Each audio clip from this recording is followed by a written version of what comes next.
Race, class, and equality. Topics some people don't like to discuss, but they're topics others say as a nation we don't discuss enough. And 50 years after Dr. King spoke against the hatred that split a nation, leaders in our area say we're close to the dream, but there's still work to be done. Just as I have a dream. That dream helped me. I have a dream. We've got ways to go, but we have made change. Let freedom ring from Stone Mountain of Georgia. I have a dream. It is a wonderful, beautiful dream. I have a dream today. I think he had an enormous capacity to look at the good and yet exhort us to be better. My poor little children will one day live in a nation where they will not be judged by the color of their skin, but by the content of their character. I have a dream today. If you look at what was happening during Jim Crow, lynching, extreme blatant violence against African Americans and others, I think we have made significant strides. But I think we still need to remember the struggle and the racism and discrimination that still exists now. It's sometimes overwhelming for me as a person of color. Racism does exist, but in 2013 we really have to look at how dynamic and how sophisticated racism is and how it impacts us in our daily lives. I have a dream. Yeah, that dream says that we all are on an equal and level playing field. Free at last, free at last. Thank God Almighty, we are free at last. What can you tell us, Emerald?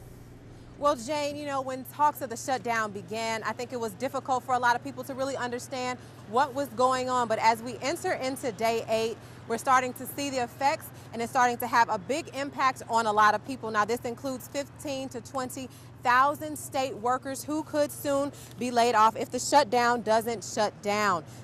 Now, state departments are working on contingency plans that have to be in by next week, which is when the country will be talking about the debt ceiling. And that's another big crossroads that's going to be affecting all of these layoffs and some of these programs. I'll have much more on that tonight at 6 o'clock. For now, live outside of the Capitol, Emerald Morrow, 6 News.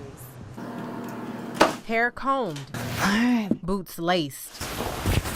I'm excited to get there. Jacket on. Ready to go. For the first time in a week, Army National Guard Sergeant Kimberly Braddock is back on duty in Lansing. I know the shutdown's not over with for everybody, but I'm glad to be back to work. Yay. A week ago today, she went on furlough. This is the notice of decision to furlough. Correct. Packed her bag and headed home, where she watched. They really are very frustrated. Worried and waited. Nobody's really proud right now to be an American. It's kind of embarrassing. An emotion that turned into frustration this afternoon when she found out at a meeting to ensure to be as frugal as we can be.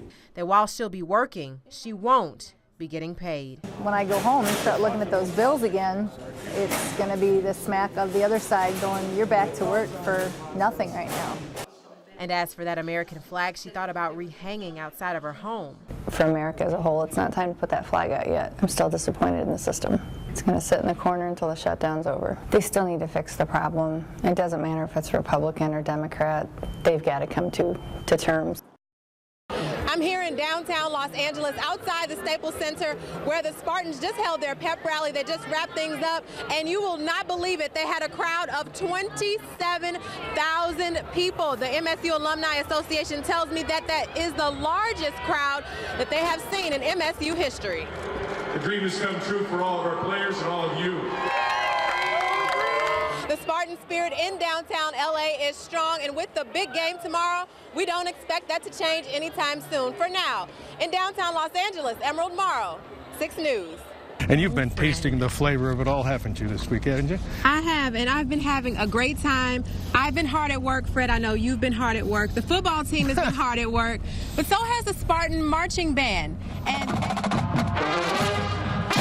the Rose Bowl is the iconic Big Ten football goal. It's even surreal that we're even here. And it's one bowl that they're just so excited about, and you know, I'm excited to see what they come up with on Wednesday. All right, thanks for sharing that. I know you're up late doing that last night. I appreciate it. Get some sleep tonight, will you? We will try. All right, we'll come back with more.